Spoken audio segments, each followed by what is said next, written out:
I'm going to show you how to double your sales on KDP by using effective A+ content. Now, what do I mean by effective? By the way, it didn't fit me, so I just put the V and the E on the bottom. I hope you understand. But what do I mean by effective A+ content? Well, effective A+ content means two things. You can have effective design, which means your A+ content is designed effectively, or you can have effective copywriting.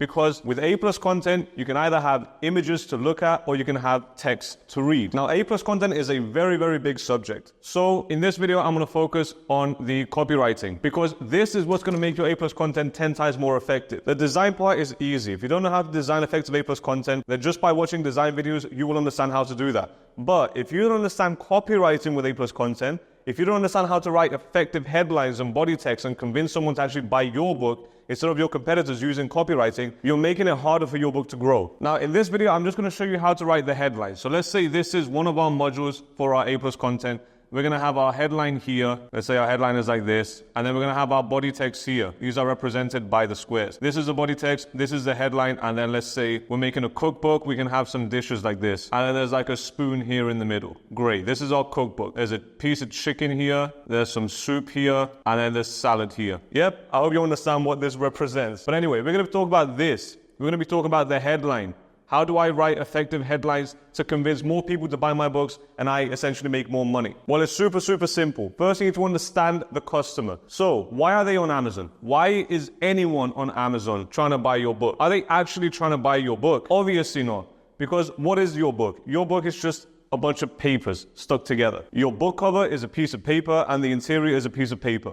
Do people really want to buy pieces of paper? Absolutely not. So what do they actually want to buy? Well, they want to buy the information inside your book because the value isn't in your book. The value is in the information that is inside your book because they have to actually sit there and read what's in your book. So now that we understand this, here's what most new publishers do. They start listing out all the things inside the book. So let's say this is a cookbook. We're going to say in this book, there's 100 recipes. There's one thing that's in the book. What else? Maybe there's nutritional value. I might have spelled nutritional wrong. It doesn't matter. You know that it says nutritional. What else? There might be different recipes. So there might be chicken and soups and salads and spicy food and desserts and drinks. So different categories of food. And the new publishers are always going to start listing out all the things and start creating headlines based on the information inside. But here's the thing, this is completely wrong. You don't want to do this. You don't want to create headlines based on what's inside your book because this is only what new publishers do. New publishers aren't aware of copywriting. They don't understand the power of copywriting. They think it's unimportant. They think only Amazon ads is important, your book cover is important, but copywriting not so important. Well, in fact, everything is important. All the puzzle pieces must match together in order for you to make a bunch of money. You can't skip any steps, and you definitely can't skip the copywriting part of A+ content. So new publishers focus on creating headlines talking about what's inside the book. In this book, there's over 100 recipes. Please buy my book. That's not how it works. Oh, under each recipe, there's going to be nutritional values. Oh, there's loads of categories to select from. We have chicken and soups and salads and all of that. That's terrible headlines. Those are not good headlines. Those aren't headlines that are going to sell your book. Those are not headlines that are going to increase your conversion rate. So what are headlines that are going to increase your conversion rate? Well, it's super simple. There's one more step right here that you need to figure out. So we know that you made a book and we know that the people want the information inside. Well, guess what? Why does someone want the information inside? Why does your customer want to buy a cookbook? What is the point of them even buying a cookbook? Now, you might come up with 100 different reasons, but here's the main thing. They have a problem that they're trying to solve. No matter what reason you come up with that someone's going to buy a cookbook, the underlying reason, the fundamental reason is because they have a problem to solve. So what do we want to do now that we understand that they have a problem to solve? We want to take our list of all the things that are inside the book, so the information, and then we need to figure out why this piece of information is going to solve a problem, how it's going to solve their problem. Great. Our cookbook has over 100 recipes. So what? Who cares? Obviously your customer, but you need to tell them why they should care. Your customers aren't smart enough to figure it out by themselves. You have to tell them directly, here's what's inside the book and here's why it's important to you. Here's how it's going to solve your problem. So 100 recipes, how is that going to solve their problem? Well, one of their problems will be that they're very, very picky with their food. They don't like this, they don't like that, they don't like this, they don't like that. So if you have 100 recipes, well, guess what? There's many options to pick from, which means you're always going to find the perfect food for you, the perfect dish for you. What about the nutritional values? Who cares if there's nutritional values or not? Well, if there are nutritional values, guess what? That can help you solve your problem because you're always going to be aware of what you put in your body. And why is that important? Because if you're aware of what you put in your body, then you can maintain your slim figure or something like that. I'm making this up on the spot, but what I'm trying to show you is that yes, you want to take a piece of information inside your book, but you want to make it crystal clear to the customer why they should even care that this is in your book. You can't just tell them, here's what's inside, make up your own mind. You have to tell them, here's what's inside, and here's why it's important to you. Here's why I made sure there's 100 recipes inside. I made it for you. Here's why I added nutritional value. I did it for you, so it's easier for you. I did everything for you. You're doing everything for the customer. You need to let your customer know that you are doing everything for them. What about the categories? There's a bunch of different ones. We have chicken and soups and everything. Again, you can find your perfect dish every time. Or you can cook dishes for other people. Maybe your target customer has a family. Well, you can always cook the perfect dish for your family. Doesn't matter if they like fish or if they like soup or if they like meat. There's always something for you inside here that you can cook. If it's not for you, you can cook it for someone else. So when you become an experienced publisher and you start hiring copywriters or understanding copywriting, what you're going to realize is that you need to tell the customer why they should care. Subconsciously, your customer knows why they should care, but you want to bring it up to their conscious part of their brain. You want them to read it out and be like, oh yeah, that makes sense. I'm going to show you why that's super, super important in 2 minutes. So if you want to start increasing your conversion rate as fast as possible, you need to go back to your A+ content, check your headlines, and make sure that your headlines don't just talk about what's inside the book, they also talk about why that thing that's inside the book is so important to your customer. It doesn't matter what book you have. It doesn't matter if you have a coloring book. If you have a coloring book and your headline is over 50 illustrations inside, that's terrible. Because guess what? Every other coloring book on Amazon has over 50 illustrations inside. Now, I know not every single coloring book, it's just a saying, but most of them have over 50 illustrations inside. That's not unique. You're not selling anyone anything. But if you say something like, over 50 illustrations inside, so your kid will never get bored, or so your kid can spend hours drawing or coloring in or whatever you're selling, that's going to be a 10 times more effective headline, because you're not only telling them, hey, look, I have a bunch of coloring illustrations inside, you also solve a problem for them. Oh yeah, your kid is going to be kept busy with this book because we've got loads of illustrations inside. It's going to be coloring in for days. You're going to forget that your kid even exists. You must sell the solution. You must sell the benefits. You must solve their problems using your book. Now here's where it gets super interesting, because you can take this and go write your headlines, but you won't really understand what makes a very good headline. Now, in order for you to actually understand what makes a good headline, you need to understand one thing. Everything is based on value. Now, what is value? Value is something that's created in your customer's head. It's not a real thing. You can't touch it. You can't smell it. You can't taste it. Value is purely in your customer's head. Now, what copywriting is using words to create value, because words can go inside your customer's head. Your customer can extract the words and make assumptions and have feelings. And you can basically, it's like you control their brain using words. So if you use the correct words in the correct sequence, you can create value.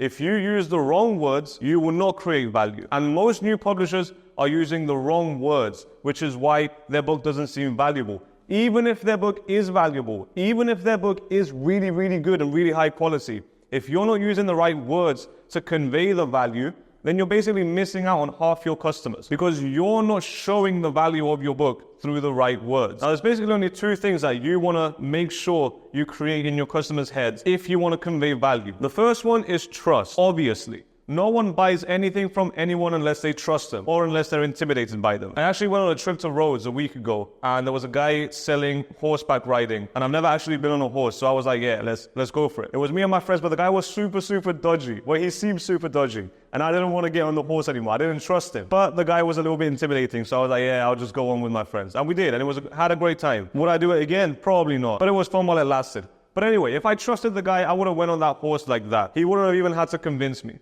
But because my friends were doing it as well, I just followed along. I did it with them. I didn't want to seem like a little girl. But anyway, trust. How do you build trust? It's simple. You build trust with rapport. Rapport basically means, yes, I understand this person. Oh, this person gets me. And how do you get the person? You understand their problems. You understand the problems that they're trying to solve. If you can understand the problems that they're trying to solve, and then you can list out their problems and how the things inside your book are going to solve their problems, you're building rapport. They trust you because in their minds, they're thinking, oh, this person actually understands me. This person actually wants to solve my problems. And all I have to do is buy a $10 book from them. Sure, I trust this person is going to solve my problems because they already listed out all my problems for me. So if they listed out my problems, obviously they know what I'm going through. Obviously they know how to solve it. That's a subconscious thing that's going on in their head. Now, if you have 5 of these modules with 5 or 4 different headlines, and each headline tells you that it's going to solve a problem, and that problem is relatable to the customer, then you're building rapport through your A+ content. Subconsciously, they trust you more because of the words that they read and the value that you created in their mind, or the trust or the rapport that you created in their mind. So trust basically means this person or this publisher or this book understands my problems. This is the important part. Understands problems. If you can understand your customers' problems, the easiest thing to do is sell to them. It's the easiest thing. But this is not enough. There's one more thing you need to do if you actually want to create the most amount of value using your words, using copywriting inside your A+ content. And here it is. Desire. You actually want to make people want it. If they trust you but they don't want it, why would they buy from you? It makes no sense. They're not going to buy from you. It doesn't matter how much they trust you. If you're selling them something that they don't want, you haven't created enough desire for it, then there's no value. If you go to a guy with no legs and you offer them a Lamborghini, they're probably not going to take it because they can't drive it. Sure, there's things that you can do with your hands and put pedals with your hands, but yeah, that was a terrible example anyway. But anyway, you need to create desire. Now, what does this actually mean? This means, I actually think this book is going to solve my problem. If you can get your customer to think, yes, this book is going to solve my problem because they listed out all my problems, they understand my problems, I trust them, and then the things that are inside the book are promising my future result, the transformation that I'm desiring, then you create value and then they want to buy your book. So if one of the problems is every time this customer buys a cookbook, all the recipes inside, even though they're healthy, they taste horrible. So they're looking for a healthy book so they can cook for their family but still taste good. Because if you're a person that makes food for their family and it tastes horrible, that does not feel good. Your ego gets hit, your value goes down. It's not a very good feeling. I don't know how to cook, so I don't know what it feels like. But I'm guessing that if you cook something for someone else and they say, oh, this is horrible, you're going to feel bad. So we want to convey that this cookbook, not only are there healthy recipes inside, which means you're not going to get fat or obese, but they're also going to taste good, then great, we have a very valuable book. But how are we going to convey that value through a headline? We can say over 100 healthy recipes that taste better than fast food. This is probably not the best headline, but this is all coming straight from my head. I haven't practiced any of this. But you get the message. Over 100 healthy recipes. So this is the information inside the book, 100 recipes. This is the benefit, which is healthy. And then this is solving their problem. Tastes better than fast food. Because their problem is that all the other healthy ones don't taste good. People would pick the fast food, the unhealthy option. There's contrast between this, healthy and unhealthy. And then we're linking healthy with tasty. I don't know if this makes sense, but it makes sense in my head. I hope it makes sense for you as well. So you can see how simple it is to make a headline if you understand that you have to tell them what's inside the book and how that's going to benefit them. And the easiest way you can tell them how it's going to benefit them is if you understand their problems first. So if you just make a list with all the things inside your book, all the features of your book, and then you make a list of all your customers' problems, then you can start linking the two together and making effective headlines. And you can use this for your body text as well. It's just you have to make it longer. So if I was writing a body text for this, I could say, in this book, there's over 100 healthy recipes from chicken to soups to salads to blah, blah, blah. And all of them are specifically handpicked to taste better than fast food. Without the sugar, without the diabetes, without all the other bad things. So it's basically saying the same thing, but expanded. That's how you can do your body text. Now I'm going to give you 2 bonus tips before I go. These are very, very quick, very, very powerful. And they're going to help you convert way higher, especially if you implement both of them. So here's the 2 bonus ones. First one, never, ever, ever use we. You never want to say we. We is the worst thing you can say. We is what companies say. Well, not just companies, boring companies. We specialize in this. We help you do this. Never say we. We is the most boring company. I don't even have words to describe it. We is not good. Never say we in a headline. What you want to say is you, or you can say your, or you can say I. So if I'm selling a cookbook and the cookbook is from a guy called Gordon Ramsay. People don't want to read A+ content from a company. They want to read A+ content from Gordon Ramsay himself. So in the headlines, it's going to say, I am going to show you how to do this. Because you're reading a Gordon Ramsay book. I'm going to show you over 100 healthy recipes that taste better than fast food. Now, do you trust Gordon Ramsay? Yes, you do. Now do you want to buy the book? Yes, you do. Because Gordon Ramsay is telling you that he's going to teach you, not we. We're going to show you how to make 100 recipes that taste really good. We is boring. Never say we. Say I. If you're saying a kid's book, a kid's drawing book, your kid is going to love this book. It's way better than we are going to show your kid how to draw an animal. Your kid will have hours of fun drawing hundreds of animals. Not we are going to show your kid how to draw hundreds of animals. Your kid, you are going to get this. You are going to get this. Your kid is going to get this. I am going to show you this, not we. Leave the we for the boring companies. Don't say we in your headlines. Because step one was to build rapport. You can't build rapport if there's multiple people against you, the customer. If it's we against one, that's not building rapport. That's intimidating. If it's I, it's just one person talking to one person. It's Gordon Ramsay talking to the customer. Or it's the author talking to the customer. It's as simple as that. This is a company of multiple people talking to one person. You don't want we. Now, what I'm saying is all subconscious, but it's effective. That's what matters. You want to build rapport, never use we. Use you, use your, use I, use singular word. You're only talking to one person. Only one person is buying. Never say we. You don't want your customer to assume that he's buying from a big company that doesn't really care about them. You want them to assume that they're buying from one person. They put their entire life's knowledge into that book. They care about that book. You either say I, you either say you either say your, never say we. Now, one final bonus. People on Amazon, as soon as they click on a book, guess what they're doing? They're always scrolling. What does this mean? If they're scrolling, that means things are popping up on their page very, very quickly, and they don't really have time to read. If I give you this piece of text like this against this piece of text, which one do you think you're more likely to read?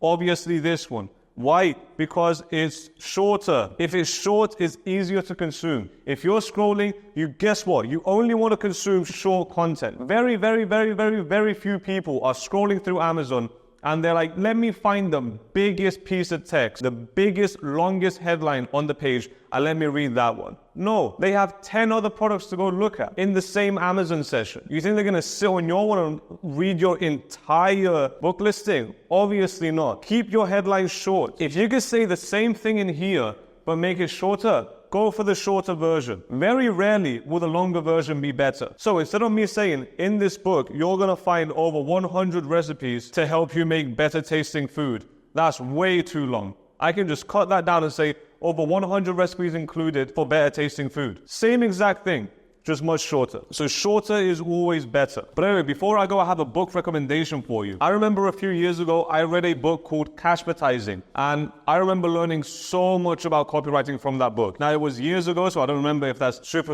applicable to KDP, but I remember reading that and I learned a lot about copywriting. If you have some spare time and you want to read a book, I would strongly recommend Copywriting. Anyway, I hope you found this video helpful and go make a bunch of money.